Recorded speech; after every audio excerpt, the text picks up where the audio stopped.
Hello అందరికీ, welcome back to my channel again. ఈరోజు మనం బేబీ కేర్లో ఏం తెలుసుకుందామంటే ఇది నేను చెప్పబోయే వీడియో మ్యాక్సిమం అందరూ తల్లులు పేరెంట్స్ ఫేస్ చేసిందే ఇది. ఎందుకంటే ఇది రెగ్యులర్ ప్రాబ్లం, కానీ ఇది ఒక్కసారి అంటే మనం గుర్తించకపోతే ప్రమాదకరం కూడా అయ్యేది అనమాట. సో ఎప్పుడు భయపడాలి మనం బేబీస్లో ఈ సిమ్టమ్స్ చూసినప్పుడు? ఎప్పుడు భయపడకూడదు, నార్మల్గానే ఉండొచ్చు, కంగారు పడాల్సిన అవసరం లేదు. ఎప్పుడు ఇమీడియట్ రియాక్షన్స్ తీసుకోవాలి ఈ వీడియోలో తెలుసుకుందాం. అంతవరకు ఛానల్ని సబ్స్క్రైబ్ చేయండి. మన వీడియో నచ్చినట్లయితే వీడియోని లైక్ కూడా చేయండి. ఎండ్ వరకు ఒకవేళ నచ్చినట్లయితే చూసినట్లయితే. వీడియో స్టార్ట్ చేద్దాం. ఇంకా ఈ వీడియోలో మెయిన్గా ఏంటంటే కోల్డ్ ఇన్ఫెక్షన్స్, నార్మల్ కోల్డ్ ఎప్పుడు, ఇన్ఫెక్షన్స్ ఎప్పుడు, చెస్ట్ కంజెషన్ ఎప్పుడు, నార్మల్ బ్రీతింగ్ రెమెడీస్ ఎప్పుడు తీసుకోవాలి, ఇంకా ఇన్ఫెక్షన్ ఉన్నప్పుడు స్ట్రగుల్ అవుతున్నప్పుడు ఏం కేర్ తీసుకోవాలి, ఎప్పుడు డాక్టర్ని కన్సల్ట్ అవ్వాలి అనేది చూద్దాము. మామూలుగా కోల్డ్ చిన్నపిల్లల్లో ఈ మధ్యకాలంలో వచ్చేస్తుంది. ఎందుకంటే వెదర్ కండిషన్స్ వల్ల కానీ, లోపల ఉన్న బేబీ వామ్త్ ఉండి బయట రాగానే ఆ వెదర్ని సడన్గా బయట రాగానే ఇంకో వెదర్ చేంజ్ వల్ల కూడా రావచ్చు. కొంతమందికి ఎండాకాలంలో కూడా రావచ్చు. ఎక్కువ అంటే ఎండలో ఉన్నప్పుడు, ఏసీ ఆన్ చేసినప్పుడు ఆ కండిషన్స్కి అలవాటు అయ్యేసరికి ఇలా కోల్డ్ అనేది వస్తుంది. కొంతమందికి రాకపోవచ్చు కూడా, అదే మనం చెప్పలేము. సో మా బేబీ ఇమీడియట్ చలికాలం పుట్టింది కాబట్టి ఇమీడియట్ ఆ వెదర్ కండిషన్కి సిచ్యువేషన్కి మారలేక తనకు కోల్డ్ స్టార్ట్ అయింది. అంటే స్టార్టింగ్ నుంచే స్టార్ట్ అయింది అనమాట. దానివల్ల ఏమైంది, ఆ కోల్డ్ పెరిగిపోయింది. ఆ కోల్డ్ కొంతవరకు పెరిగిపోయి ఇట్లా బ్రీతింగ్ ఇబ్బంది పడేది. ఇట్లా గర్గర్ అనే సౌండ్ వచ్చేది. గర్గర్ అనే సౌండ్ వచ్చిందంటే కొంచెం కోల్డ్ ఉన్నట్టు, కొంచెం కఫ్. అప్పుడప్పుడు మిల్క్ తాగినప్పుడు మిల్క్ డ్రింక్ చేయలేక తను ఇబ్బంది పడేది.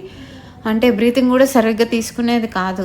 నేను ఇట్లా మసాజ్ చేసి పడుకోబెట్టి ఇలా మసాజ్ చేయడం కానీ, తట్టడం కానీ, లేపి కొంచెం సేపు ఎత్తుకొని తిరగడం ఇలాంటిది. ఇంకా గ్యాప్ ఇవ్వడం మిల్క్ ఇచ్చేటప్పుడు. సడన్గా అలా చేసినప్పుడు ఇంకా మళ్ళీ పెట్టకుండా కొంచెం గ్యాప్ ఇచ్చి తనని కూల్ చేయడం, మళ్ళీ కొంచెం సేపు తర్వాత మిల్క్ ఇవ్వడం, ఫీడింగ్ ఇవ్వడం అలా జరిగిందనమాట.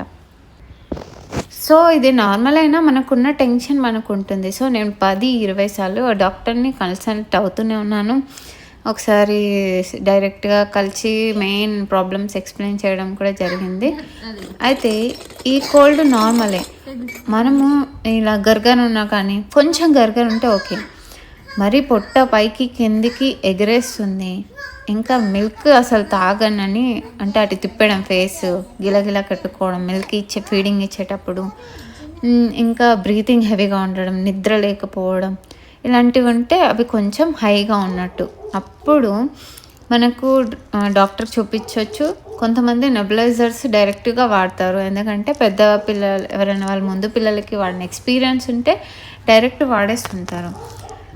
అవి డాక్టర్ని కన్సల్ట్ చేసి తీసుకుంటే బెస్ట్. ఇప్పుడు ఆన్లైన్ కూడా ఫెసిలిటీ అవైలబుల్ ఉంది, ఆన్లైన్ కన్సల్టేషన్ లాంటివి. ఇవన్నీ ఉన్నప్పుడు నెబులైజర్ ఒక 2-3 డేస్ పెట్టి చూడండి. తర్వాత కూడా ఒకవేళ అవ్వకపోతే ఇంకా డాక్టర్ సజెస్ట్ చేస్తారు. ఒక్కొక్కసారి మనము జాయిన్ చేసే అవసరం కూడా పడవచ్చు. అంటే లేట్ రియాక్ట్ అవ్వడం అంటే ముందు రియాక్ట్ అవ్వడం బెస్ట్ అనమాట. ఇలాంటివి చూస్తుండండి. మామూలుగా ఒకవేళ కోల్డ్ ఉంటే నాజల్ డ్రాప్స్తో ఎక్కువ మనము దాన్ని తగ్గించవచ్చు. కొంచెం ఎక్కువ డోస్ వేయచ్చు ఒక్కొక్కసారి, ఎందుకంటే ఇవి సెలైన్ వాటర్ లానే ఉంటాయి. ఎక్కువ కెమికల్ రియాక్షన్స్ అని ఎక్కువ మెడికల్ ఫామ్లో ఉండదు కాబట్టి నాజల్ డ్రాప్స్ వాడచ్చు. ఇది నాకు ఎక్కువ నాజల్ డ్రాప్సే సజెస్ట్ చేశారు, అంత కోల్డ్ లేకపోవడం వల్ల. ఫస్ట్ పాపకి మాత్రం నేనేం సిమ్టమ్స్ చూసానంటే, ఫస్ట్ జలుబు ఉంది, నెగ్లెక్ట్ చేసాం, నార్మల్గా తుమ్ముతుందని. నెక్స్ట్ గర్గర్ ఉంది, పోతుందని వదిలేసామన్నమాట. అలా నాజల్ డ్రాప్స్ కూడా మాకు వీళ్ళు మా ఇంట్లో భయపడి వద్దు ఇప్పుడే చిన్నపిల్లలకి నాజల్ డ్రాప్స్ అని అట్లా అని సజెస్ట్ చేశారు. అట్లా అస్సలు చేయకండి, దానివల్ల మనకు కొంచెం ఇలా తేడాగా అయ్యి ఎక్కువైపోయిన తర్వాత ఇంకొక రోజు ఇంకా ఫీవర్. అంటే మిల్క్ కూడా తీసుకునేది మిల్క్ అవాయిడ్ చేసింది కంప్లీట్గా. ఇంకా మిల్క్ తీయకుండా కంటిన్యూస్గా ఏడిస్తేనే అప్పుడు మేము రియాక్ట్ అయ్యి హాస్పిటల్ తీసుకెళ్ళాము. సో ఇంకా అక్కడ ఎలా ఉందంటే ఇంకా మిల్క్ డాక్టర్ చెప్పేశారు, సో ఇమ్మీడియట్గా అడ్మిట్ చేసేయాలి, మిల్క్ తీసుకోదు, సో సెలైన్ డ్రాప్స్ ఎక్కించడము, ఇంకా ఇంజెక్షన్ ఇదంతా తంట.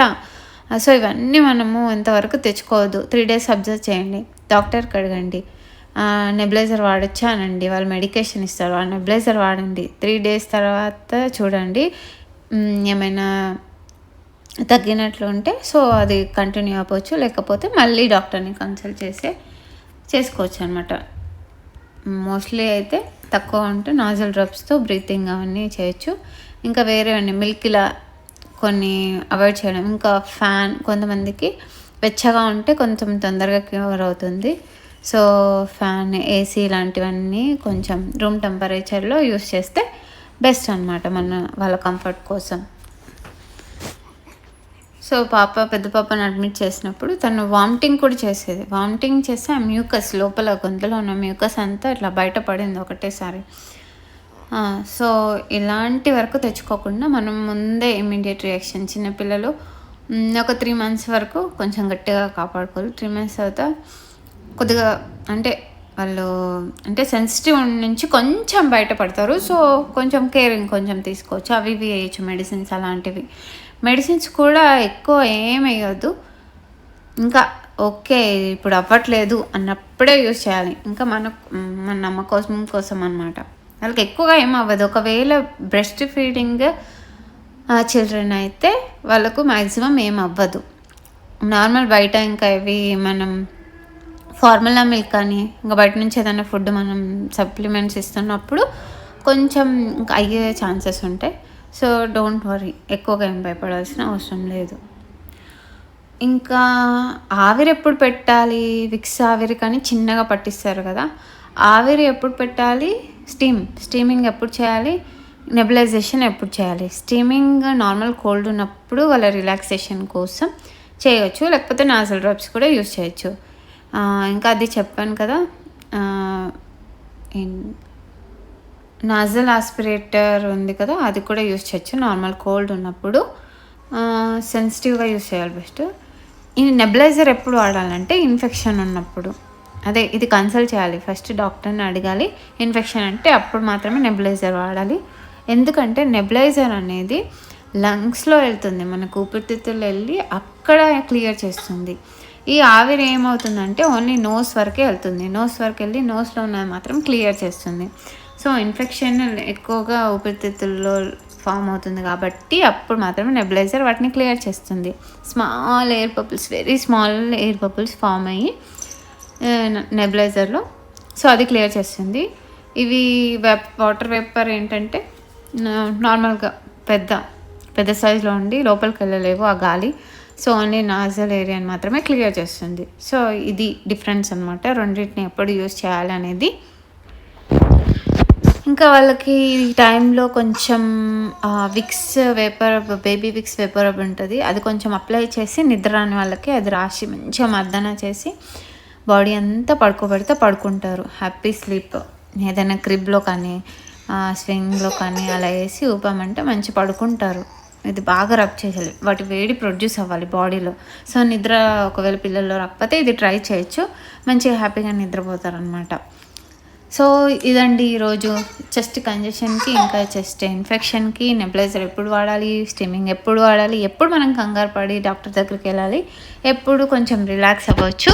ఇది ఈరోజు కోల్డ్ గురించి. మళ్ళీ నెక్స్ట్ వీడియోలో బేబీ కేర్లో మళ్ళీ కలుసుకుందాం. అంతవరకు ఛానల్ని నచ్చినట్లయితే లైక్ చేయండి, షేర్ చేయండి, సబ్స్క్రైబ్ చేయండి. కొత్త బేబీ హెల్త్ గురించి వీడియోస్ కోసం బెల్ ఐకాన్ క్లిక్ చేసి పెట్టుకోండి నోటిఫికేషన్ కోసం. అంతవరకు ఉంటాను, బాయ్.